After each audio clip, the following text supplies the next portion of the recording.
Assalamualaikum warahmatullahi wabarakatuh. Selamat siang sahabat Monas.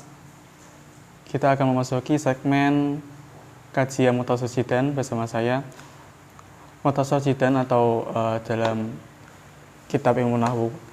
Ilmu nahwu merupakan ilmu gramatikal bahasa Arab yang dikemukakan oleh Abu Aswad Ad-Du'ali pada masa Khalifah Ali bin Abi Thalib.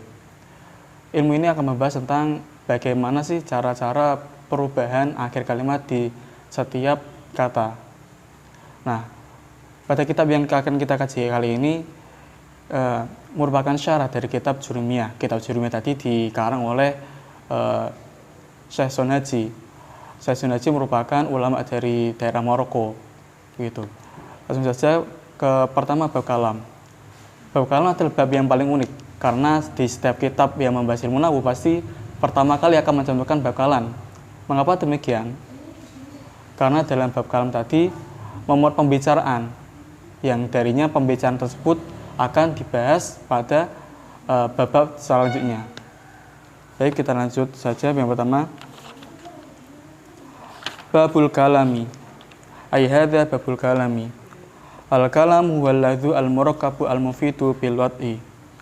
Nah, dalam Syekh Sunaisi menyatakan bahwa secara singkat bahwa kalam adalah lafadz yang tersusun, yang berfaedah dan juga wadhu. Selanjutnya di syarahnya, yaitu di syarah Mukhtasar Jidan menyatakan bahwa yakni anal kalama 'inda nahwiyina wa al-ladzu ila akhirih.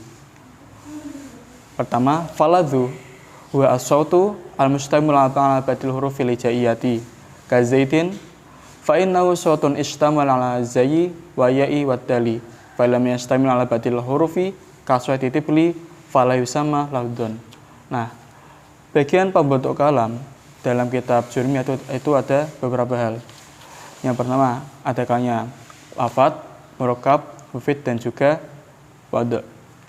Yang pertama kita akan membahas tentang lafadz. Apa sih dinamakan lafadz? Dalam kitab Mukhtasar Jidan, lafadz merupakan suara yang mengandung sebagian huruf hijaiyah. Sebagai contoh lafadz zaitun. Nah, pada lafaz zaitun tadi itu mengandung huruf za, ya dan juga dal. Nah, terus apa saja sesuatu yang tidak dikatakan lafadz? Yaitu sesuatu yang tidak mengandung huruf hijaiyah, seperti contoh suara kendang kalau di dalam kitab ini. Suara fluid juga bisa termasuk tidak lafadz. Selanjutnya, fakhor bila bima kana mufidan walam yakul ladzun kal isyarati wal kitabati wal ukti wa nusbi fala yusamma kalaman indan nuhati. Nah, sesuatu yang dapat memberikan faedah namun tidak dinyatakan sebagai lafadz ada kalanya berupa isyarat, tulisan, terus genggaman tangan dan juga papan penunjuk arah. Nah, maka hal tersebut yaitu isyarat, tulisan, genggaman tangan dan juga papan penunjuk arah tidak dapat dinamakan kalam menurut ulama ahli nahwu. Selanjutnya, wal murakkabu ma tarakkaba min kalimataini fa aktsara ka qoma zaitun wa zaitun qaimun. Nah, selanjutnya sesuatu dapat dinamakan kalam apabila hal tersebut tersusun. Nah, dapat dikatakan murakkab itu apabila tersusun minimal dari 2 kalimat. Syukur-syukur lebih. Sebagai contoh, zaitun qaimun wa qaim wa qoma zaitun.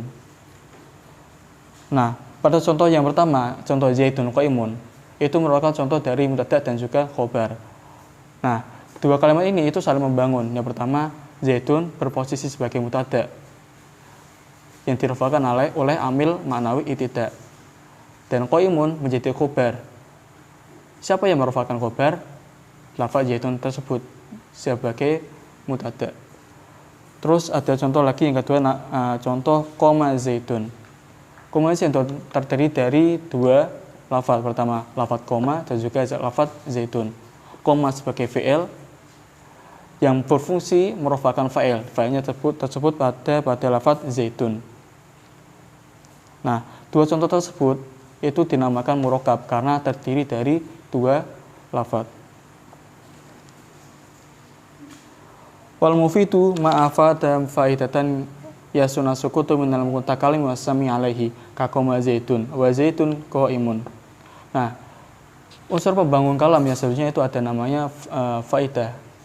Faedah yaitu mufid. Mufid ialah sesuatu yang berfaedah, yang diamnya mutakalim dan juga orang yang mendengar itu dikatakan bagus. Artinya mengapa? Artinya bagaimana? Ketika ada seseorang yang berbicara, telah mengutarakan apa yang telah ia bicarakan, dan kemudian orang yang diajak bicara tadi tidak menunggu sesuatu lain untuk melengkapi pembicaraan tersebut, maka itu sudah dinamakan faedah atau memahamkan.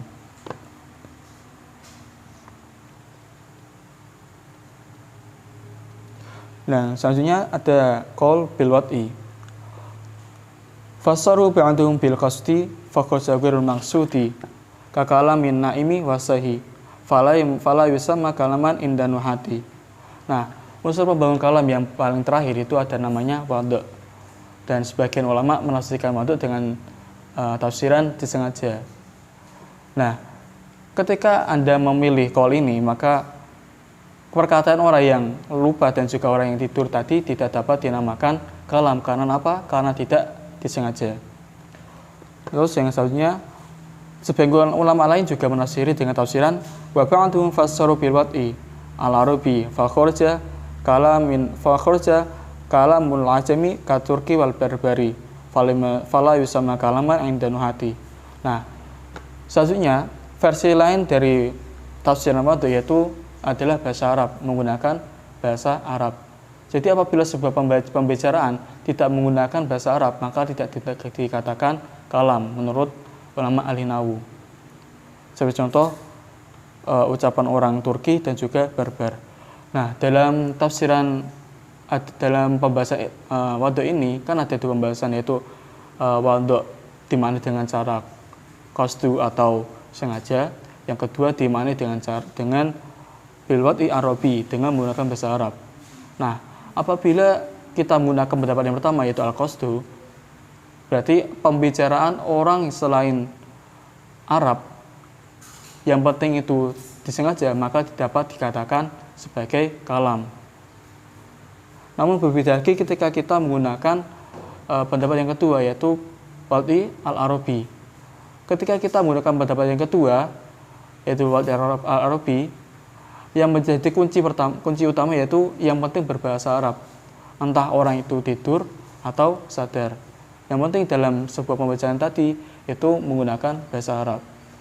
Nah, apabila 4 elemen tersebut yaitu ada lafadz, murakkab, mufid dan juga wadh telah terkumpul, maka baru lafadz tersebut dapat dikatakan sebagai kalam. Mungkin sekian dari segmen kali ini. Insya Allah akan kami lanjutkan ke segmen berikutnya. Tetap stay di channel kami. Assalamualaikum warahmatullahi wabarakatuh.